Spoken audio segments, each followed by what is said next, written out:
udahni, izduvajte. Svakodnevna praksa lekara na plućnoj klinici u Beogradu pokazuje vazduh koji dišemo u Srbiji je loš. Stalni porast plućnih i drugih oboljenja, 35% u poslednjih 15 godina, govori u prilog tome. Imamo značajno povećanje porasta obolevanja od astme, hronične opstruktivne bolesti pluća u odnosu, na primjer, na pre 15-20 godina, da postoji isto tako značajni porast i stalni porast obolevanja od karcinoma pluća. Dakle, to su neki direktni pokazatelji koji govore o našoj lošoj životnoj sredini. Osim saobraćaja i stambenog grejanja, proizvodnja struje sagorevanjem uglja je jedan od glavnih zagađivača. Najveći deo električne energije nastaje upravo na taj način. 100.000 tona uglja doprema se svakoga dana ovde u Obrenovačke elektrane i zatim sagoreva u ovim postrojenjima. Tako nastaje 50% ukupne električne energije u Srbiji. Problem je kako rešiti pitanje zagađenja, odnosno emisija štetnih gasova koji izlaze iz ovih dimnjaka. U termoelektrani Nikola Tesla kažu da su ugradnjom filtera već smanjili emisiju štetnih čestica prašine na zakonom dozvoljene granice. Iza nas je elektrofilter bloka 6, elektrofilter koji služi za odstranjivanje pepela iz dimnih gasova koji nastaju kao produkat sagorevanja i tako evakuisan pepeo iz elektrofiltera se transportuje na našu deponiju koja je ovde u blizini. Ali glavni posao na usklađivanju sa evropskim normama zagađenja tek predstoji. Kao članica energetske zajednice, Srbija ima obavezu da od januara 2018. smanji emisije iz termoelektrana. U praksi to znači ogromno ulaganje u čistije tehnologije. Pred nama je veliki posao da završimo odsumparavanje i denitrifikaciju svim tim velikim blokovima i to je do 2025. godine zaista jedna ozbiljna investicija koju Elektroprivreda Srbije mora da realizuje. Po nekim procenama je to negde reda veličina još 600 do 700 miliona evra. Prema izveštaju vodeće evropske organizacije koja se bavi uticajem životne sredine na zdravlje, troškovi oboljevanja zbog zagađenja iz termoelektrana u Srbiji mnogo su veći i iznose oko 4 milijardi godišnje. We know that Serbia is of particular concern for air pollution and that each year about 10,000 people die prematurely, so they die early because of the bad air in that country. Finansiranje će biti glavni izazov. U prelaznom periodu do 2023. neke termoelektrane će uz odobrenje energetske zajednice moći da rade ograničeni broj sati godišnje. Nakon toga će neka starija i manja postrojenja biti zatvorena, a preostala morati da rade po još strožijim normama koje stupaju na snagu 2028. And Serbia should be doing this not only because the EU has asked them to do it or because it's a condition to enter the EU, but because the pollution coming out of these power plants has a serious consequence on the health of Serbian citizens. And we feel that Serbian citizens deserve the same right to breathe clean air as the citizens of the rest of the EU.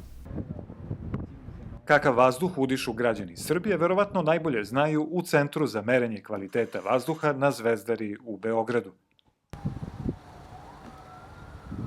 Danas u Beogradu na Zvezdari merimo jako niske koncentracije azotnih oksida i sumpor dioksida, a takođe i suspendovanih čestica praškastih materija aerosola u atmosferi.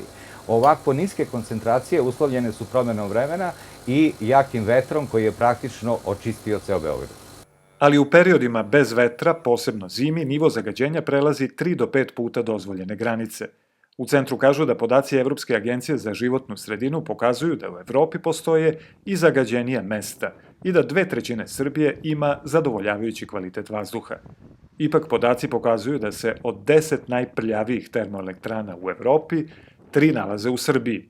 Ekolozi, ali i neki ekonomisti, kritikuju energetsku orijentaciju na ugalj. To nije jedini energetski resurs Srbije, nije ni najekonomičniji, nije ni najkonkurentniji u evropskim razmerama. Prema tome, opcije postoje. Kroz obaveze iz ugovora o energetskoj zajednici Srbije je preneto višedecenijsko iskustvo zemalja Evropske unije koje se okreću drugim izvorima, iako im je industrija uglja bila mnogo produktivnija, kaže Kovačević. Srbija raspolaže, da kažem, nekonkurentnim resursima fosilnih goriva, ali zato raspolaže vrlo konkurentnim resursima obnovljive energije. Ako vi pređete sa resursa manje produktivnosti na resurs više produktivnosti, korist je vrlo očigledna. Oko 23% energije u Srbiji trenutno dolazi iz obnovljivih izvora. U Ministarstvu energetike kažu da je, nažalost, lignit jedini ozbiljan resurs koji ima Srbija i da se mora naći način da se iskoristi do kraja. Verujem da imamo obavezu prema generacijama koje dolaze da sa jedne strane, da nađemo taj balans, da sa jedne strane obezbedimo to da se ugalj i ostali energenti kojima mi raspolažemo iskoriste, a sa druge strane da ostavimo čistu životnu sredinu. Iluzija je da postoji čist ugalj, kažu u ekološkom udruženju CEKOR. Srbija ima dovoljno vremena da osmisli alternativne izvore energije.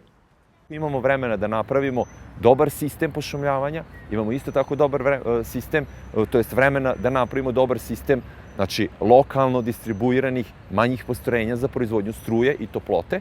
Na tim stvarima se već radi, međutim ne radi se dovoljno, zato jer se kapital vuče, isisava se, daje se u velike projekte koji u suštini mogu vrlo brzo da završe kao nasukani troškovi. Takozvani troškovi koji će biti uloženi i onda zbog nekih tržišnih ili političkih ili razloga priključivanja Evropskoj uniji neće moći da rade. U Ministarstvu zdravlja kažu da energetske odluke moraju uzimati u obzir zdravstvene posledice. Rešenje u Republici Srbiji bi bilo da se sve zainteresovane, odnosno različite zainteresovane strane okupe sa istim ciljem, da se dugoročno smanjenje emisije zagađujućih materija u procesu proizvodnje energije smanji i time dugoročno smanje i negativni zdravstveni efekti na zdravlje stanovništva. Evropska alijansa za životnu sredinu i zdravlje preporučuje da Srbija uz finansijsku pomoć Evropske unije do 2040. potpuno napusti proizvodnju energije iz uglja. We think our evidence on the health cost uncovers the myth that coal is a cheap energy source or it is the cheapest energy source. And we do think that Serbia needs to now prioritize a healthy energy future, and that means phasing out coal, so closing down the existing coal plants and not building new coal plants. Izbor koji čeka Srbiju u pregovorima sa Evropskom unijom je kako i u kom roku platiti veliki račun prilagođavanja evropskim ekološkim normama kako bi se smanjio račun koji se plaća u zdravlju.